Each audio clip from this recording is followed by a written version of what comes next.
Hi, welcome back to another video of this brand new series that I'll be doing.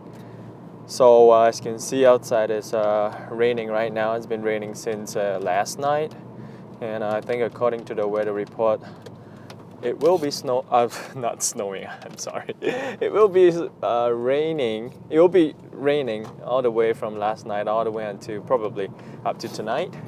So now it's autumn, fall in Japan now. So with the temperature around where I am right now tends to hover around like 17, maybe 15, 17 degrees, especially when it snows. Why am I saying snow? Especially when it rains in autumn and fall seasons. And maybe I just love snow so much that I keep saying snow. I can't wait for winter to be here again. Okay. Basically, in today's video, I just want to talk about Japan in general, like based on my perspective of Japan, having been here for 10 years, especially coming from a Singaporean who is so used to Singapore, and then 10 years in Japan. So basically, I've been living in Singapore all my life up to my mid-20s. And then I came over to Japan, lived here for 10 years, and so far the experience in Japan has been really, how do I put it? It's been really fun. I like it here. If I didn't step out of Singapore, I probably would not have a chance to try snowboarding. I could go snowboarding, during the holidays in Singapore when I take off from work, go somewhere and try out snowboarding. But having moved here to Japan since 2006, I've been doing snowboarding for every season except for last year I didn't really go snowboarding because family family came first. Okay. Generally in Japan, the level of mannerisms in Japan is just something that is just amazing. Amazing. You don't see such level of mannerisms in Japan. I mean, you don't see such level of mannerisms anywhere else in the world. Like Japan has some of the best mannerisms, and also service standards in Japan is just amazing. Like Japanese people tends to bow a lot, and Japanese language is one of the hardest language to learn. There's so many words and form, and there's like the polite Japanese, there's this business Japanese. But in general, in Japan, you feel appreciated as a human being. Maybe that's just me. Like when I first came to Japan, before I even came here to work, I actually had a short holiday in Japan with my friends and some of my Japanese school classmates. And since then, I really like Japan. I told myself someday I have to work and live here. And now that I'm here, it's just amazing. And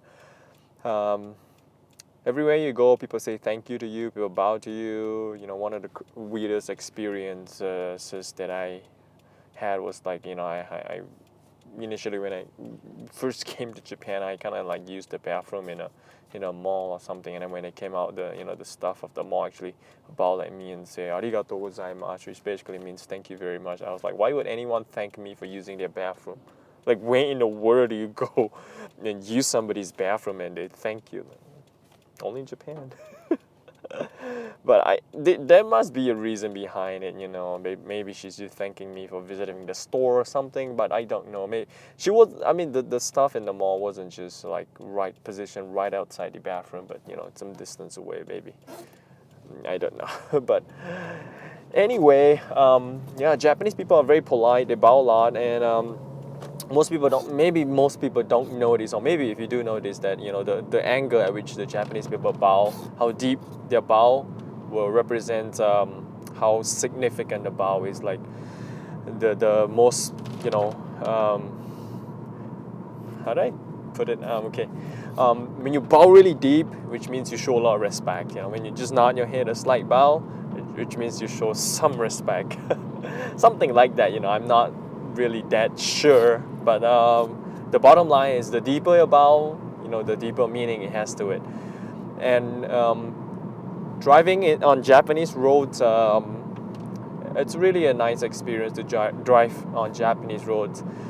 Unlike anywhere else in the world, I haven't really driven in a lot of places, but generally Japanese people when they're driving the road, they tend to be really polite. Like when you pull out from a side road to a main road, and somebody behind you give the way to you so you can pull it out. After you come out on the main road, you actually pop the hazard lights like 3 times to let the guy behind know that you're telling him thank you. So there's a lot of these unspoken mannerisms on the road that if you hear for a while, you probably realize that.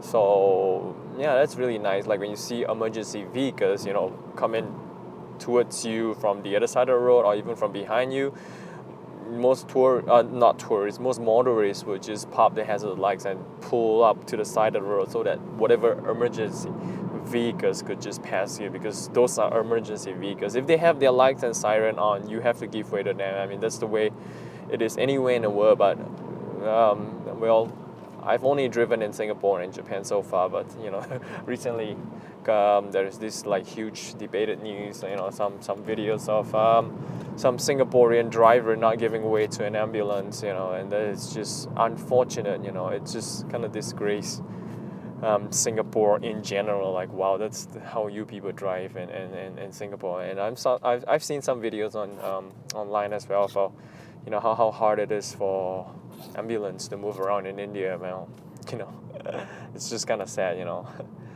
But generally, yeah, in Japan, Tokyo-wise, maybe some people tend to drive rather unruly. Well, it's just natural in any big cities. Most people would just drive normally, but some people would just drive like a crazy idiot. In Singapore as well. I mean, Singapore is it's a country, but I don't really consider this as a country. It's like a small city-state, so everyone is just there's so many people crammed in that little island. So the stress level is really high. That kind of explains why the manners on the road is just so bad. Everybody's just rushing. But Japan is much bigger than Singapore, so the rural areas, most of the time people tend to be more refined in a way that they don't really rush that much, and they give way more, and people tends to be more polite. And people in Kanto regions, basically is Tokyo and surrounding regions, tends to be a little cold, maybe because they're rushing here and there and getting along with their lives. And people in the Kansai region, basically Osaka, Nara, Kyoto, the area, the people there tends to be more fun-loving, more talkative, more noisy. It works both ways. So I mean, I am in nearby Tokyo. I don't live in Tokyo. I live more in the suburbs area, the rural areas, the farmlands. Probably places that you've seen in Miyazaki Hayao's animation. I live in places like that, so people tend to be really polite. And yeah, basically that's just a short perspective of Japan so far. My perspective in general. I mean, your perspective may differ, but yeah, try to keep the video short. I just went out today to send a package out, and I also grabbed some coffee beans because I ran out of coffee at home. It's kind of hard to work without coffee in the morning. So yeah, I thought it's a good time to get some coffee and record some video for you guys. And I hope this new series will just do much better than my regular unboxings, my unboxing videos. I haven't been really active in those unboxings. But well, basically that's it for today's video, and I hope you see you guys soon in future videos. And in the meantime, take care and drive safe. See you.